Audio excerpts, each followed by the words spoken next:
Franck Ferrand vous invite au cœur de l'histoire sur Europe 1. Et aujourd'hui, c'est une émission spéciale que nous propose Franck Ferrand à l'occasion de la traditionnelle Fête des Lumières. Bonjour Franck, vous êtes en public aujourd'hui. Et oui, bonjour Anissa, écoutez-le, le public lyonnais venu en masse dans les studios de TLM. Ah, nous avons des lumières plein les yeux au cœur de la capitale des Gaules, au confluent du Rhône et de la Saône, ai-je besoin de vous le dire. C'est aujourd'hui le premier jour de la Fête des Lumières qui, depuis une petite vingtaine d'années, a pris, vous savez, un caractère spectaculaire et attire à Lyon des millions de visiteurs. Et pour commencer cette émission, c'est un Lyonnais hors du commun et cependant méconnu que je vous propose de découvrir. Pierre Poivre, chasseur d'épices sous Louis XV. Pour nous parler de lui, je recevrai ensuite un jardinier botaniste de la ville de Lyon, Jean-Pierre Griennet. Quant à Lorena Martin, qui a fait le voyage évidemment ici jusqu'à Lyon, Lorena n'est jamais loin quand il y a un voyage prévu. Elle nous parlera de grandes tables et de plus petites. Si vous êtes déjà allé à l'île Maurice, ou mieux, si vous êtes originaire de l'île Maurice, il est probable que vous ayez déjà entendu ce nom plutôt facile à retenir, Pierre Poivre. Poivre, c'est cet explorateur, ce botaniste qui a créé le fameux jardin des pamplemousses. Alors, il n'a pas fait que cela. C'est un homme, somme toute assez méconnu, mais nous avons quelques minutes pour essayer de le découvrir. Patrick Poivre d'Arvor, son arrière-petit-neveu et préfacier de ses mémoires, parle, je cite, d'un esprit méconnu, aventurier, philosophe, humaniste, bourlingueur, botaniste, explorateur. Pierre Poivre, nous dit-il, a l'étoffe d'un héros type du XVIIIe siècle, malheureusement, quoique doté d'un fort caractère et d'un goût effréné pour l'indépendance, y compris à l'égard de son roi et de sa cour, il n'accomplit jamais d'action d'éclat qui aurait pu lui assurer une postérité égale à celle des grands noms de la Compagnie des Indes. Il n'avait qu'un goût modéré pour la publicité. En un mot, c'était un sage.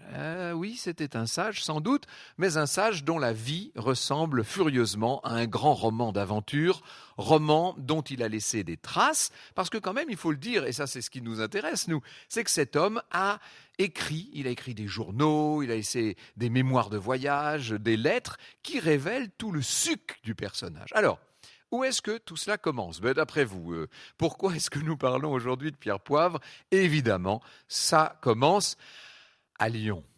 Il naît sous la Régence, Pierre Poivre, plus précisément en 1719, dans une famille de négociants en soieries. Sa famille est installée depuis longtemps dans la capitale des Gaules. Elle fait partie de ces lignées d'artisans, de commerçants qui ont fait la gloire et qui ont fait la fortune de Lyon. Lyon la marchande, Lyon la commerçante et la négociante, bien entendu. La famille est présente dans la région depuis la fin du Moyen-Âge. Lui-même, Pierre, a fait ses études à la Croix-Rousse, au collège religieux des frères missionnaires.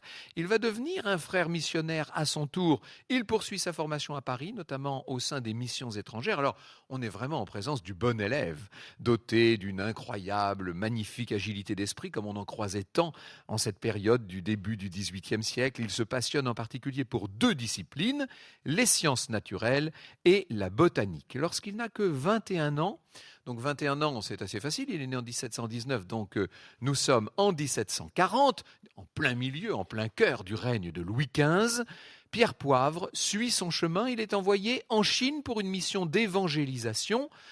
Je veux dire que c'est une mission risquée, évidemment, dans un pays qui n'est pas tendre avec les chrétiens qui venaient y prêcher la bonne parole. C'est que tout l'Extrême-Orient a vu périr énormément de missionnaires à ce moment-là. Pierre ne tarde pas à vérifier lui-même la difficulté des conditions sur place. L'expédition tourne mal. Le jeune homme est emprisonné après avoir posé un pied sur le sol de l'Empire du Milieu. Et cette incarcération qu'on lui fait subir, eh bien, il va la mettre à profit pour apprendre déjà le chinois. C'est pas rien, ça, d'apprendre comme ça la langue chinoise, acquis essentiel, qui lui permet de se défendre. Pierre fait impression sur ses accusateurs par les connaissances scientifiques étendues dont il fait montre. Il va être libéré et aussitôt, il reprend sa mission première, qui est de faire connaître l'évangile aux populations chinoises. Inutile de vous dire qu'il n'a pas beaucoup de succès. C'est néanmoins sous cette première vocation que va en percer une autre. Et cette autre vocation, c'est sa vocation de chercheur sur les plantes qui poussent dans ce pays du bout du monde. Bien entendu, en Chine, qu'est-ce qu'il découvre ? Eh bien, toutes sortes de variétés de riz, et puis Et puis, ce qui fait que tant d'explorateurs s'étaient jusque-là aventurés dans les confins du monde connu, des épices, évidemment. J'y fis des observations sur le commerce de ce royaume, explique-t-il, observations que nous ne connaissions pas encore. J'en étudiais l'histoire naturelle qui me fournit une grande collection. Cette collection, elle est son trésor, d'une certaine manière. C'est ça qui compte avant tout à ses yeux. En 1745, il est exclu des missions étrangères. Il va donc devoir rentrer en France, mais il ne rêve, lui, que d'une chose: repartir pour les vastes horizons d'Extrême-Orient, pour aller explorer de nouveaux paysages et apprendre à connaître de nouvelles plantes. La route du retour se passe néanmoins très différemment de ce qui était prévu. Le navire de la Compagnie des Indes orientales est attaqué par les Anglais. À l'époque, les Anglais sont nos ennemis, on va y revenir tout à l'heure. Le navire est attaqué dans le détroit de Banca. Notre Pierre est blessé par un tir de canon, il va perdre la main droite, il risque la mort. De surcroît, il est capturé, emprisonné à Batavia, l'actuelle Jakarta, qui à l'époque est un port prospère, possession hollandaise s'il en fut. Il va rester là-bas pendant 5 mois, et là, malgré toutes ces infortunes, bien d'autres y auraient laissé la vie. Eh bien, lui va continuer à chercher, à s'informer. Il trouve là de quoi aiguiser sa curiosité. Il observe l'arrivée, le départ de cargaisons de muscade et de girofle. Voilà 2 plantes dont nous allons avoir l'occasion de reparler tout à l'heure. Et au milieu du XVIIIe siècle, on peut dire que la Hollande contrôle complètement ce commerce des épices. C'est Pierre Poivre qui vous parle maintenant. J'appris que cette riche possession des épiceries, qui est la base de la puissance hollandaise aux Indes, avait pour principal appui l'ignorance et la lâcheté des autres nations commerçantes de l'Europe, et que pour partager avec les Hollandais cette source intarissable de richesse qu'ils possèdent en secret dans un coin du monde, il suffisait de la connaître et d'oser vouloir la partager avec eux. À sa libération, Pierre rejoint Pondichéry, puis l'Île-de-France. Bien sûr, il ne s'agit pas de la région Île-de-France, bien sûr, je parle de l'ancien nom de l'île Maurice, là. Il se souviendra de tout ça. « Je parcourus cette île », racontera-t-il. « J'examinais ses productions, j'en reconnus une grande partie pour être les mêmes que celles qui se trouvent aux Moluques. Je vis beaucoup de plantes aromatiques. J'y observais le canélier, le ravensara qui avait été transplanté. Ces arbres, bien que négligés et sans culture, n'avaient rien perdu dans le sol de l'île de cet aromate, c'est-à-dire de cet arôme, si vous préférez, précieux, qui fait leur caractère et leur mérite. Je formais le projet d'enchérir notre Compagnie des Indes en lui faisant partager avec les Hollandais la possession et le commerce des épices. » Voilà un homme qui se révèle nettement plus ambitieux que ce que le début de sa vie aurait pu laisser imaginer. Pierre va commencer un travail considérable, travail dont nous aussi, d'une certaine manière, nous sommes redevables. Franck Ferrand vous conte l'histoire sur Europe 1. Alors Franck, pour cette émission spéciale depuis la Fête des Lumières à Lyon, vous nous proposez de suivre l'itinéraire d'un aventurier lyonnais sous Louis XV, Pierre Poivre. Vous nous l'avez raconté il y a un instant, il a découvert l'Asie lors d'un premier voyage. Son retour a été émaillé de péripéties, mais il est parvenu sur l'actuelle île Maurice, alors française. Mais avant d'en savoir plus sur ce voyage, je me pose quand même une question, Franck, aujourd'hui. Que représente l'empire colonial français à cette époque ? Disons qu'au début, dans les premières années du règne de Louis XV, la France possède des territoires quand même nombreux, certes très dispersés sur le globe. Vous savez qu'elle est très présente notamment en Amérique du Nord, dans ce qu'on appelle la Louisiane, qui n'est pas la Louisiane actuelle, c'est la Louisiane actuelle plus tout le reste des grandes possessions françaises, notamment le Québec. Elle est présente aux Antilles. Les Antilles riches d'une importante production sucrière qui joue un rôle essentiel dans le commerce et le grand négoce français, avec notamment toute une partie de Saint-Domingue, avec la Guadeloupe, la Martinique, Sainte-Lucie, etc. La France possède aussi quelques possessions en Afrique, alors à l'époque moins nombreuses évidemment que ce qui va arriver au siècle suivant. On a l'île Maurice, notamment, je vous parlais de cette île de France, et puis des comptoirs aux Indes, rappelez-vous, Pondichéry, Chandernagor, Carical, Mahé, Yanaon, etc. La France va perdre une bonne partie de tout cela après la guerre de 7 ans et le terrible traité de Paris en 1763. Vous savez, on a dit que lorsqu'il a appris la perte notamment du Canada, Voltaire a parlé de la perte de quelques arpents de neige, ce que les Québécois aujourd'hui encore lui reprochent et lui reprochent amèrement. Louis XV, lui, était incontestablement conscient de ce que nous perdions et nous avons dans cette affaire, disons-le, perdu gros. Alors, revenons à notre bonhomme là, à notre Pierre Poivre, qui va maintenant tenter de rentrer en métropole. Je dis bien tenter parce qu'encore une fois, les difficultés ne vont pas manquer. Pour commencer, son navire est pris dans une tempête. Naufrage terrible. Quelle vie quand même, ça fait rêver. Je pense que notre invité est en train de préparer, il ne veut pas trop le dire, mais il est en train de préparer un livre sur le sujet et je le comprendrai moi. Le bateau est donc victime d'un naufrage. Pierre, ai-je besoin de vous le dire, est du nombre des rescapés. Il est récupéré par un autre navire néerlandais, lui-même arraisonné ensuite par un corsaire malouin. Et comme si ça n'était pas suffisant, l'équipage tombe aux mains des Anglais. Allez, retour à la casse-prison. On est là en 1748 sur l'île de Guernesey. Pierre est coincé. Il va pouvoir assez vite rentrer dans le royaume de France. Il a un projet en tête, implanter dans des jardins en terre française un certain nombre d'arbres à épices. C'est ce qu'on doit appeler l'acclimatation, si je ne m'abuse. Des girofliers notamment, des muscadiers, etc. Il veut les acclimater en France et pour ça, il faut des moyens. Il va convaincre la Compagnie française des Indes et grâce à de nouveaux subsides, reprend la mer. Cette même année 1748, il part cette fois de l'Orient avec une mission, développer le commerce des épices avec la Cochinchine. La Cochinchine, le cœur de l'actuel Vietnam, si vous voulez. Il raconte « Je m'embarquais sur ce vaisseau avec 2 commis, 2 enfants de langue et un chirurgien. Le voyage est long. Pas mal d'escales au Cap, à l'Île-de-France bien sûr, au comptoir de Pondichéry. Puis enfin, en août 1749, les côtes de la Cochinchine. Ouf, j'ai envie de dire, on y est. Évidemment que Pierre Poivre va faire sa récolte. Il ramènera sur l'Île-de-France des canneliers, des poivriers, entre autres. Il constitue les premiers plans d'un jardin d'essai. Ça n'est pas fini. Il repart pour Canton, en Chine, le 2 juin 1750. Alors là, arrivé sur place, il apprend qu'un marchand chinois a apporté des sacs de noix muscade dans un bâtiment malais. Eh bien, il va récupérer 300 noix fraîches. Il en plante quelques-unes et rapidement, ça marche. Une douzaine de ces graines va germer, sortir de terre. Et c'est le même Chinois qui lui transmet 3000 noix muscade. Il le raconte dans une lettre datée du 12 février 1752. Mais déception, il n'a pas de giroflier parmi tout ce qu'il voulait rapporter. Je pensais que l'unique moyen d'acquérir les plants de giroflier était de me servir de quelque embarcation du pays pour aller moi-même ou envoyer quelqu'un de confiance à la recherche de ces plants dans les îles où ils croissent à l'insu des Hollandais, racontera-t-il. Mais tous les petits bâtiments qui auraient été propres à cette opération avaient été arrêtés par le gouvernement. Dans cette circonstance, je m'adressais au gouvernement général des îles Philippines, je lui confiais par degrés le secret de mon entreprise, je le mis dans mes intérêts et l'amenai à faire avec moi une convention relative à l'exécution de mon projet. Ce gouverneur me suggéra divers moyens dans lesquels il m'eût aidé sans se compromettre, mais ces moyens devinrent impraticables par le défaut d'embarcation convenable dont le pays manquait absolument.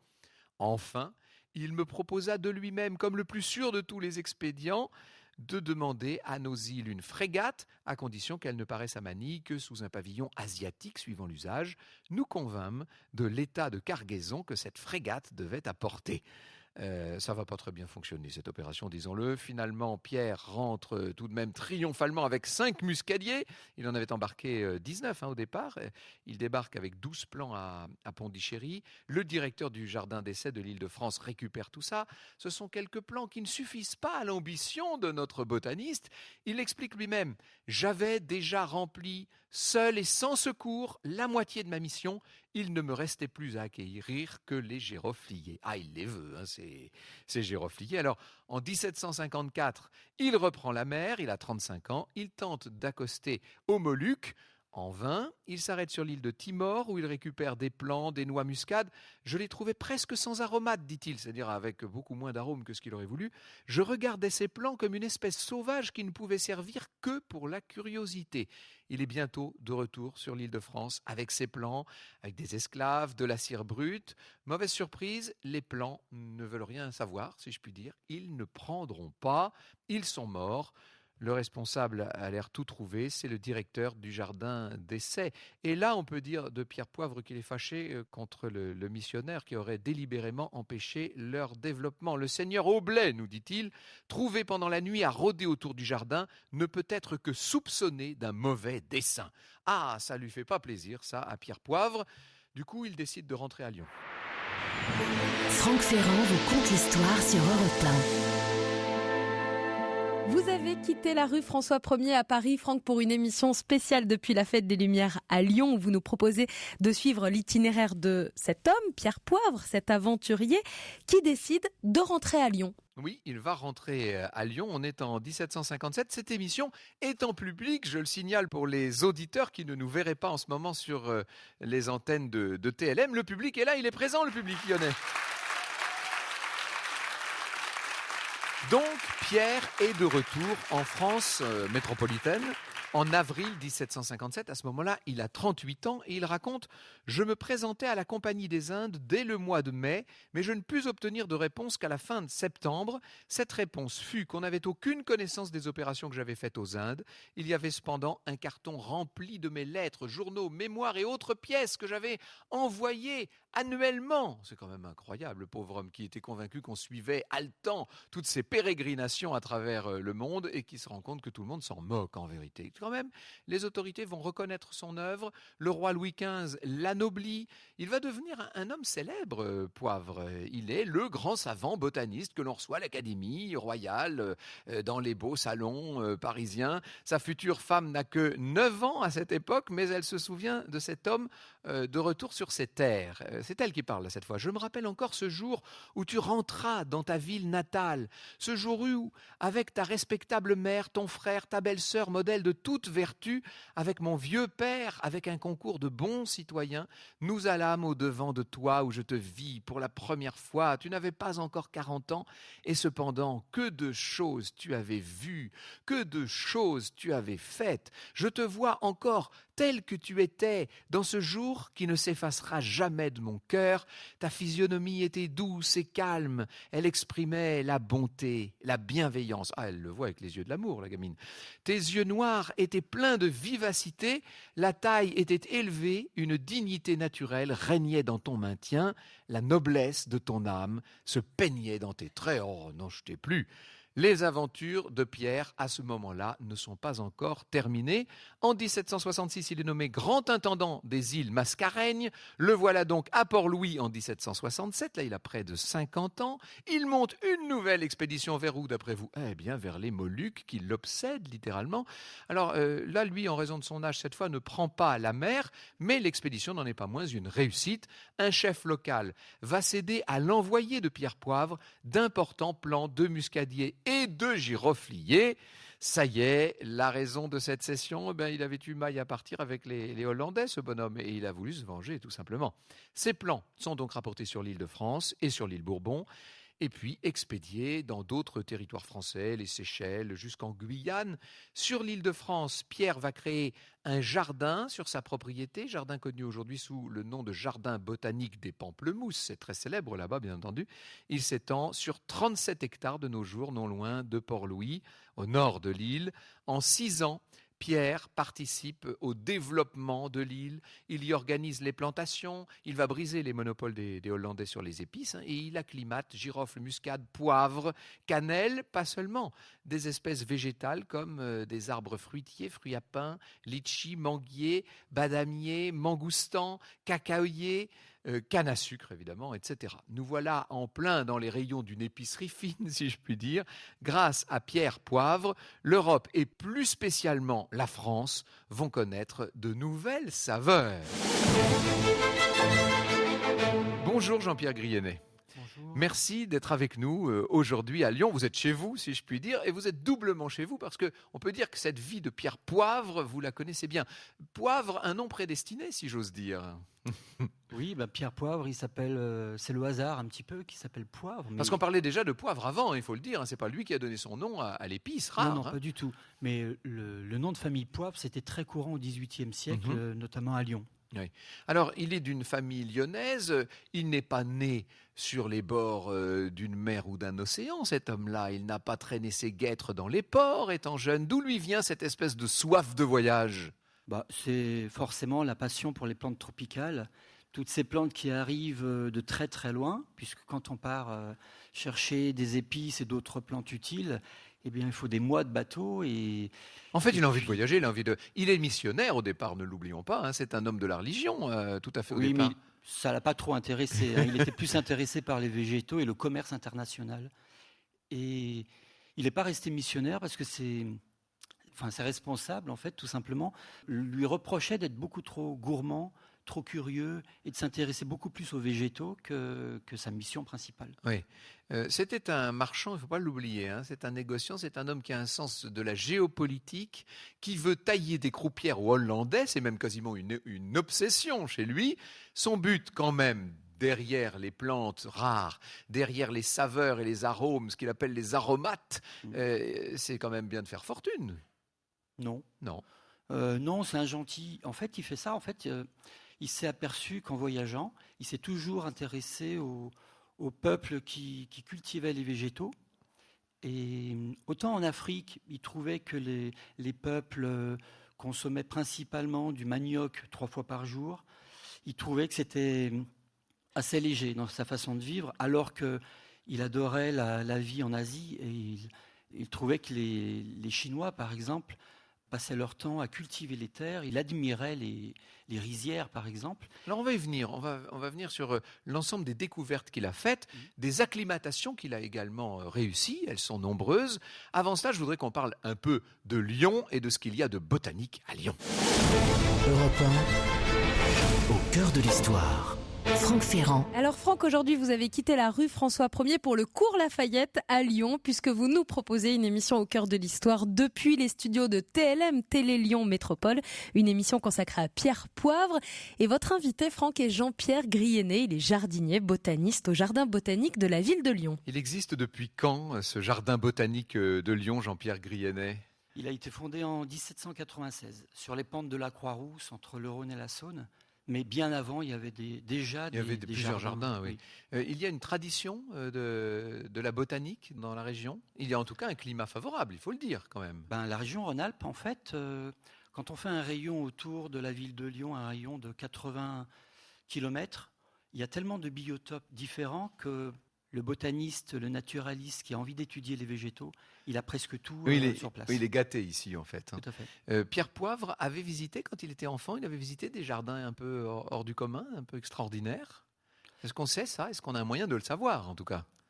En fait, les quelques jardins dans la région étaient plutôt privés. Il y en avait des très importants, mais pas forcément connus. Il n'y avait pas de jardin où le public visitait. C'était pas du tout dans l'époque. Oui.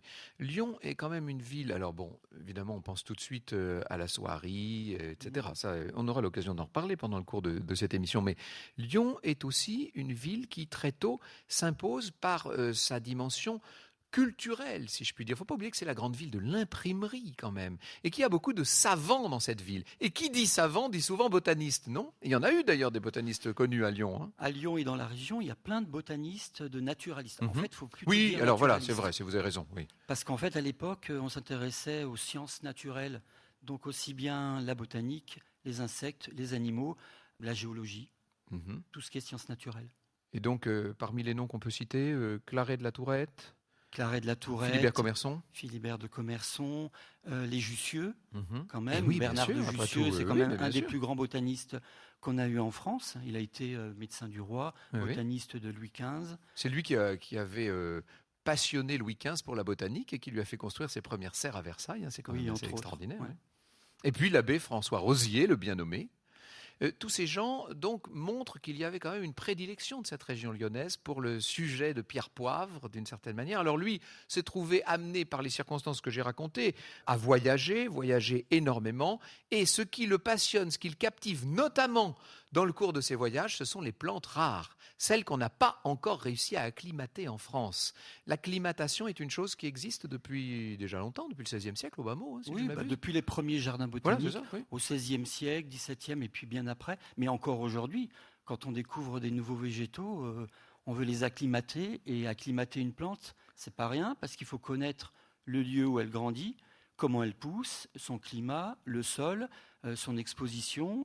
C'est comme tout le monde qui a un jardin. Il faut connaître son jardin pour cultivées. Soyons honnêtes, la fortune gigantesque de la Hollande de l'époque, les fameuses provinces unies qui ont donné du fil à retordre à Louis XIV notamment, cette fortune, elle est fondée en grande partie sur les épices en général et sur la cannelle en particulier, dont ils étaient en quelque sorte, dont ils avaient le monopole. Est-ce que Pierre Poivre n'est pas un peu allé leur piquer leur commerce? Est-ce qu'il n'est pas le voleur d'épices d'une certaine manière? Alors, c'est surtout giroflier et muscadier. Oui, d'ailleurs. C'est principalement les épices les plus rares de l'époque, les plus chères. Les Hollandais avaient le monopole sur les toutes petites îles Moluques qui sont très très loin au fin fond de l'Indonésie. Et le problème, c'est que... Avec des expéditions très coûteuses et très périlleuses pour aller chercher ces épices incroyables à l'autre bout du monde. Eh bien, en fait, ils contrôlaient toute la zone. Ils allaient même en expédition dans d'autres îles voisines pour massacrer carrément les arbres à épices qui risquaient d'être trouvés par des Français, par exemple, ou des Anglais. Et le problème, c'est qu'il fallait que les épices continuent à arriver au compte-gouttes en Europe. Donc à Jakarta, la plaque on gérait la tournante, pénurie, c'est le cas de le dire, ça faisait de la spéculation en fait. Une fois par an, à Jakarta, il y a des montagnes d'épices qui brûlaient pour que ça arrive tout en petite quantité, que ça reste à des prix très chers. Ah oui. Et donc évidemment, tous ceux qui, anglais ou français, vont essayer de contourner cette voie royale des épices hollandaises vont être mal vus, disons-le. L'idée de Pierre Poivre, c'est qu'il peut commencer par réacclimater ces espèces sur des étapes intermédiaires. C'est-à-dire qu'il n'a pas l'intention de venir tout de suite planter ça dans le sol de la métropole française. Il s'installe dans un premier temps à l'île de France, c'est-à-dire à ce que nous connaissons nous comme l'île Maurice. Oui, à l'époque, c'est... La Réunion, l'île Maurice et les Seychelles qu'on oublie souvent. Et en fait, les Seychelles sont situées à peu près au même niveau que les îles Moluques. Donc ça, du point de vue du climat, c'est idéal. C'est idéal parce qu'il suffit de trouver le bon sol et avec un climat aussi chaud, j'allais dire doux, mais aussi chaud, c'est très facile d'acclimater les épices. D'ailleurs, il est arrivé aux Seychelles en 1772. Les épices, une fois acclimatées sous ces latitudes tropicales, vont pouvoir être ramenées progressivement en France. Quand est-ce qu'on a planté carrément de ces arbres tropicaux en France même? Est-ce qu'il y en a eu de plantés? À Lorient, il y avait quand même des serres spécialement conçues pour que toutes les plantes qui viennent du fin fond des tropiques puissent être acclimatées avant d'arriver à Versailles. Mais bon, pour acclimater un giroflier et un muscadier, c'est très difficile parce que même aujourd'hui, on a du mal dans des serres modernes. Ce sont des plantes très fragiles, c'est ça, qui ont besoin de conditions très spéciales. Il leur faut énormément de chaleur, beaucoup d'humidité, pas de vent. Poivre est un observateur, il est capable à la manière d'un Jussieu, il est capable d'expliquer ce qui convient à une plante ou ce qui ne lui convient pas. Il est botaniste, mais il est surtout jardinier, donc il sait utiliser les bons outils. Faire les greffons, tout ça, etc. Voilà, et puis les cultiver, parce que apporter une plante sur un territoire, c'est facile, mais il faut la conserver. Et ça, il sait faire, Pierre Poivre. Oui. Et finalement, il sait faire beaucoup de choses, et on a l'impression qu'autour de lui, les gens ne bougent pas tellement. Voilà un homme qui œuvre dans une forme d'indifférence générale. Nous y venons dans un instant. Europe 1 au cœur de l'histoire. Franck Ferrand. Nous sommes au cœur de l'histoire de Pierre Poivre cet après-midi. Il était chasseur d'épices sous Louis XV. Nous suivons son voyage, ses aventures, son itinéraire avec votre invité Franck Ferrand. Vous êtes à Lyon avec Jean-Pierre Grienet. Il est jardinier, botaniste au jardin botanique de la ville de Lyon. Et nous ne sommes pas tout seuls, car autour de la table, il y a Jean-Pierre Grienet et Lorena Martin, mais dans le studio, il y a le public lyonnais, et notamment les étudiants de Sup de Pub, 27 étudiants de Sup de Pub qui sont venus au milieu de ce public. C'est la fête à Lyon, qu'est-ce que vous voulez? C'est la fête des Lumières qui commence aujourd'hui. Pendant 4 jours, on va illuminer tous les monuments, les rues, les places de la ville. On va en faire un véritable centre luminescent de la culture de toute l'Europe. C'est en train d'ailleurs d'essaimer un peu partout dans le monde, cette histoire de fête des Lumières. J'en dirai un mot tout à l'heure. Alors, revenons à notre Pierre Poivre, que nous avons présenté comme un jardinier, botaniste et navigateur, disons-le, mais qui est aussi une forme d'intellectuel. C'est un savant dans son genre, ce Pierre Poivre, Jean-Pierre Grienet. Oui, il s'intéresse à tout, à toutes les sciences. Aux langues, il parle chinois, par exemple. Il parle le chinois, le cochin chinois et le malais. C'est incroyable. Il parle aujourd'hui ces 3 langues. C'est magnifique. C'est impressionnant. Mais en fait, c'est un gentil. Il n'est jamais arrivé comme un conquérant sur les nouvelles terres où il voyageait. Et du coup, il s'est fait des amis un peu de partout. C'est pour ça qu'en fait, on lui a offert les épices. C'est pour ça que le terme de voler les épices, je trouve que c'est un peu fort. Ça vous plaît pas, ça, c'est finalement. Non, pour vous, il faut que ce monsieur soit parfaitement bien intentionné et parfaitement honnête et droit. Vous en êtes convaincu ou vous voulez le voir comme ça finalement? En fait, je m'amuse à parcourir les archives depuis 7 ans sur Pierre Poivre, aussi bien en France, en métropole, mais aussi à La Réunion, à Maurice et aux Seychelles. Et on s'aperçoit... Vous allez sur place, il y a des archives encore qui parlent de lui là-bas? Il y a beaucoup Ah oui. d'archives dans l'océan Indien concernant Pierre Poivre. On a trouvé des sujets moins agréables. C'est bien les fonds d'archives qui se trouvent à l'île Maurice finalement. Vous avez trouvé un sujet d'étude idéal, vous. Ah oui, c'est superbe. Ouais. On a même l'impression, alors je ne sais pas ce qu'en pense Lorena Martin, qui est beaucoup plus calée que moi sur ce plan. Est-ce que c'est purement psychologique? Mais j'ai l'impression qu'on sent des épices étonnantes. Là, c'est moi qui... Non, c'est psychologique. Là, oui, psychologique. Oui, c'est psychologique, oui. Je suis à moitié malade, vous me le confirmez, c'est bien ce que je pensais. Mais moi, j'ai l'impression de sentir un peu là, de la noix muscade, etc. Notamment. Ça a été difficile pour lui, hein, cette acclimatation-là, tout spécialement. Il a mis 25 ans de sa vie quand même à les récupérer pas rien, hein. Et à les planter sur sol français. Donc c'est un homme qui s'intéresse à tout ce qui se passe sur un plan politique, non seulement pour des raisons commerciales que chacun aura maintenant comprises, mais aussi pour des raisons humanistes, si je puis dire. C'est un homme des Lumières, si j'ose dire. Hein. Le jeu de mots est un peu gros avec on est la en plein fête. dedans. Oui. Mais on est en plein dedans. C'est un homme des Lumières, Pierre Poivre, non?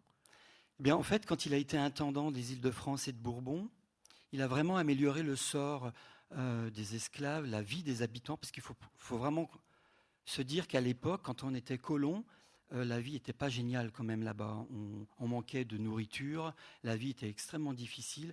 Et surtout, il a un côté, Pierre Poivre, c'est un peu le premier écologiste de l'histoire. Il est écologiste, il s'intéresse à ce que deviennent les gens qui travaillent avec lui. Il s'intéresse à l'esclavage aussi, qui est un phénomène très répandu dans un certain nombre des contrées qu'il est amené à traverser, bien sûr. Hein. Alors, il est envoyé par le roi de France, donc oui. C'est sa mission. Il ne peut pas non plus trop critiquer l'esclavage.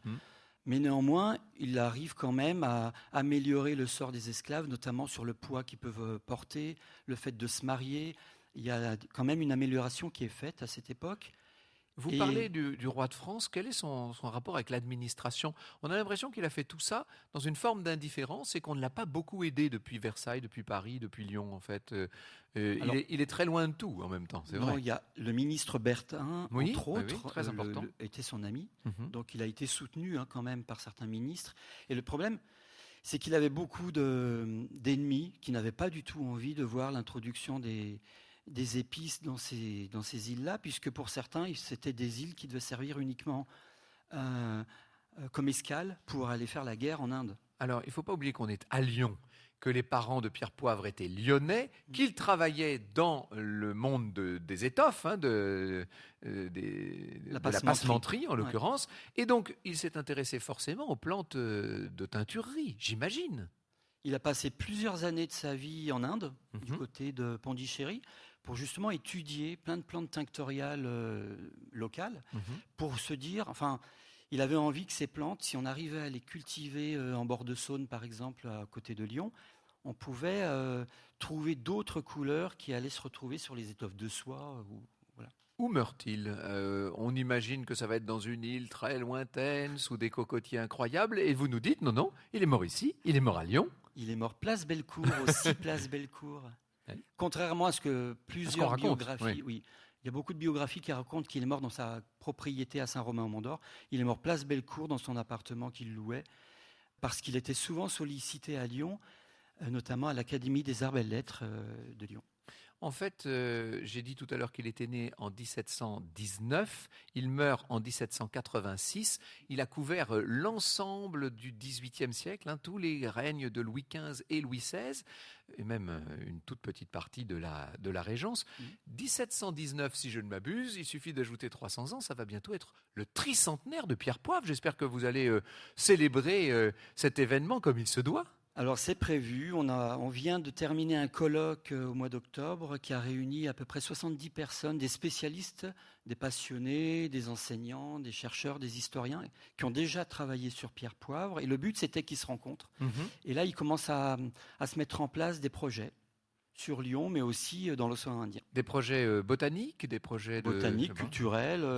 En fait, Pierre Poivre, quand on parle de Pierre Poivre, on parle de tous les domaines pratiquement. Un conseil pour tous les auditeurs qui sont en ce moment en chemin ou qui vont s'y mettre pour venir voir les fameuses lumières. Ils vont circuler dans tout le centre de la ville de Lyon là, pendant une soirée entière. Qu'est-ce qu'il faut voir du point de vue de la nature? Quels sont les beaux parcs à visiter à Lyon? On a la chance à Lyon d'avoir plein de parcs intéressants. Alors, c'est La vrai Tête d'Or, bien sûr. Évidemment, c'est vrai qu'à cette époque, c'est un peu plus, vu la saison, c'est un petit peu moins impressionnant. Mais le numéro 1, c'est quand même le parc de la Tête d'Or, bien sûr, Oui. avec le jardin botanique, le parc en lui-même et le zoo. Ah oui, aussi, d'ailleurs. Ça l'intéressait, la zoologie, Poivre? Oui. Oui. Parce que quand on partait en expédition avant, il fallait rendre des comptes de ce qu'on voyait, aussi bien au niveau des graines, du sable, des roches, des animaux, des insectes. Ils savaient très bien empailler les animaux. Alors aujourd'hui, on dit empailler les animaux, c'est un peu bizarre. Mais c'était la seule façon de ramener des animaux pour les premiers musées de l'époque. Bien sûr. Donc, les galeries de curiosités, les cabinets, etc. C'était l'époque, disons-le, des grands savants et des grands marins. On parle toujours de Bougainville, on parle parfois de la Pérouse et de son expédition qui s'est mal finie.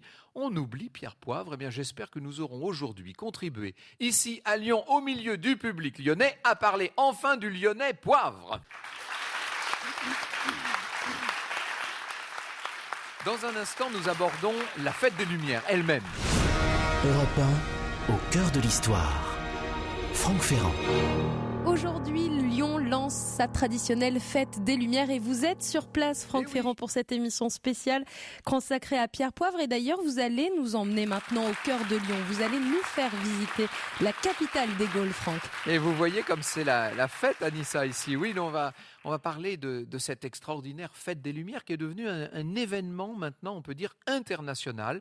C'est en 1989 qu'on commence à organiser cette fête des Lumières du point de vue de la mairie, des pouvoirs publics. Et puis, en 99, on en fait le grand spectacle qui ne cessera de se développer. Aujourd'hui, une cinquantaine de sites sont confiés à toutes sortes de créateurs, de maîtres des Lumières, d'architectes de l'espace. Je ne sais même plus comment les appeler. Un événement d'ailleurs très intéressant. Ça dépasse ça largement le cadre de notre émission ici, mais quand même, sachez que le financement de la fête des Lumières est un financement public-privé assez particulier et assez extraordinaire. Alors d'où ça vient, la fête des Lumières en tant que telle? Au départ, ça vient de la fête de la Nativité de la Vierge. On est au moment où Louis XIII a voué le royaume à la Sainte Vierge.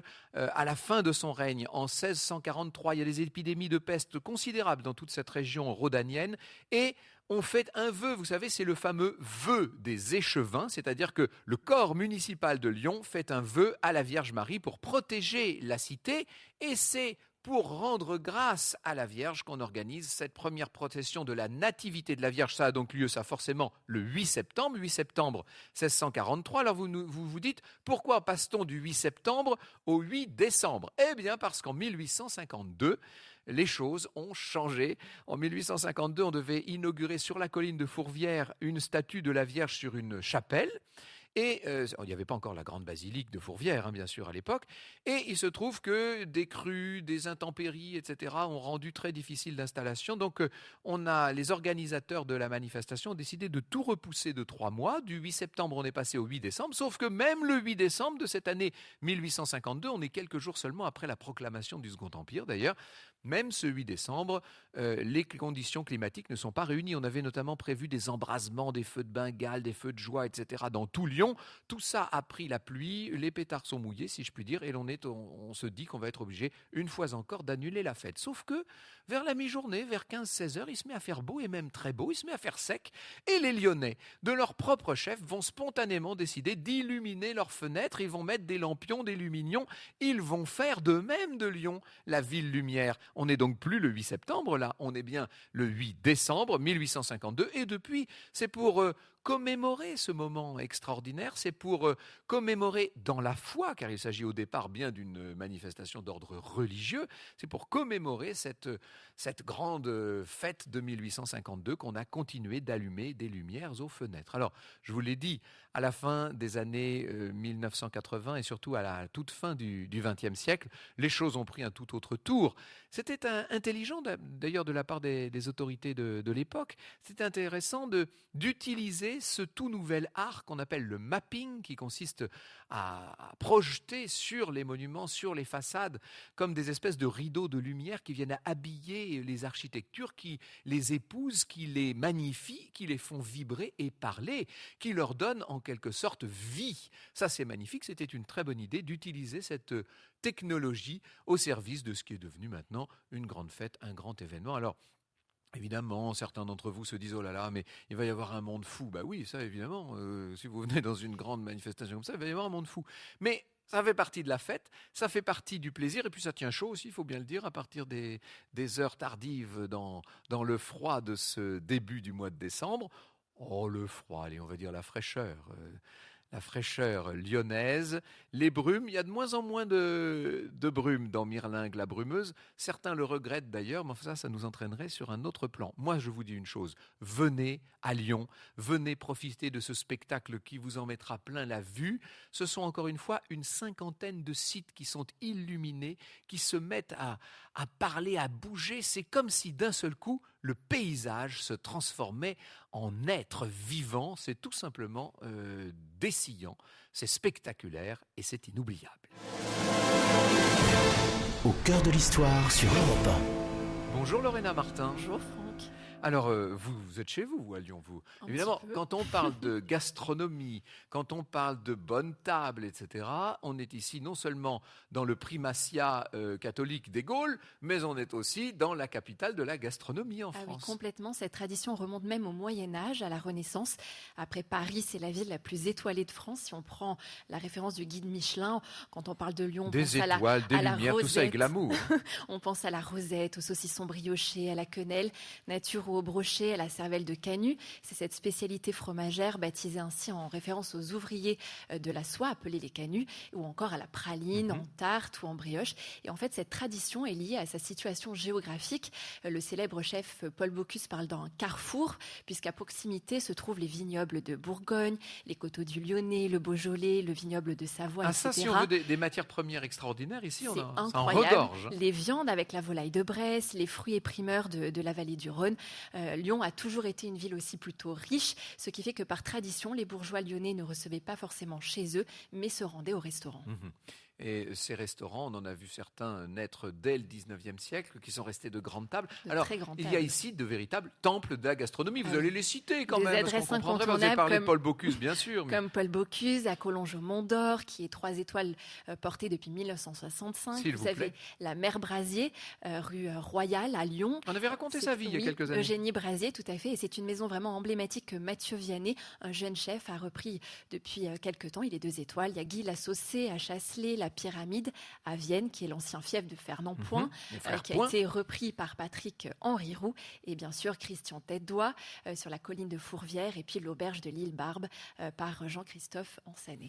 Alors, les gens vont encore se dire, moi je ne veux pas que nos auditeurs je vous vois venir. saturent le standard en disant, mais elle nous sort encore des adresses qui sont inaccessibles. Chère Lorena, faites-nous un chèque si vous voulez qu'on aille déjeuner dans tous ces endroits. Alors, parlez-nous aussi de tables plus accessibles. Oui, vous avez ces petits bouchons, les petits restaurants typiques dans lesquels on déguste des plats traditionnels lyonnais dont j'ai parlé, donc la quenelle, la cervelle de Canut, le tablier de sapeur, et autant de recettes en fait qui étaient transmises de génération en génération par ces mères lyonnaises, puisqu'il faut le souligner, à l'origine, la cuisine à Lyon est une cuisine de femmes. Souvent, le patron était donc le patron du bistrot, et c'était les femmes qui faisaient la cuisine. Et il faudra attendre Paul Bocuse dans les années 70 pour qu'il révolutionne la cuisine et qu'il rende un petit peu la dignité aux cuisiniers, qu'il les fasse sortir aux anciens maîtres queux du Moyen-Âge, ou en tout cas de la Renaissance. D'où vient ce nom de bouchon dont on Alors, il y a beaucoup d'explications. L'une d'elles, c'est que devant ces petits restaurants, il y avait des bottes de paille et on y attachait les chevaux des clients. Pendant qu'ils se restauraient, on bouchonnait, entre guillemets, les chevaux. On toiletait les montures des clients en les brossant avec une poignée de paille. Mais rien d'officiel. En fait, il y a beaucoup d'hypothèses et rien n'est confirmé. Une adresse de bouchon ? Vous en avez plusieurs, bien sûr. Il y a le Bouchon des Filles, à côté de la place Satoné. lyonnais, dans une petite rue pavée. Ce sont des filles qui tiennent ce bouchon assez chaleureux avec des nappes à C'est carreaux. drôle que des filles tiennent le bouchon des filles. Complètement. finalement. C'est assez, voilà, ce sont des plats de tradition lyonnaise. Vous avez donc ces filles qui travaillaient d'ailleurs auparavant au Café des Fédérations, qui est un peu une institution à Lyon. Tous leurs plats sont faits maison, des tables resserrées, les nappes Vichy, et puis le musée, qui est une ancienne écurie de l'hôtel de ville, qui ont été transformés en bouchons par 3 sœurs, et parmi les meilleurs bouchons lyonnais. Vraiment, c'est très authentique. Et à propos de musée, tiens, je tenais absolument à dire un mot du merveilleux musée des tissus de Lyon, pour lequel on a eu si peur. Rappelez-vous mes grandes alarmes l'année dernière. Il semblerait que grâce à la Chambre de commerce et d'industrie et au Conseil de région Rhône-Alpes, le musée, non seulement, et avec ses collections fabuleuses, une des plus extraordinaires collections au monde, soit sauvé, mais non seulement sauvé, mais maintenu dans ses murs, dans ces 2 hôtels particuliers. On a envie de dire ouf et bravo. J'ai remarqué qu'on ne vous a pas applaudi. Vous allez applaudir Lorena Martin, bien entendu. Merci beaucoup, Lorena. Merci à vous, Jean-Pierre Grienet. Je rends l'antenne à Paris, à Nissa. Merci beaucoup Franck. Allez, dépêchez-vous de rentrer sur Paris pour une émission demain à 14h consacrée à Averroès.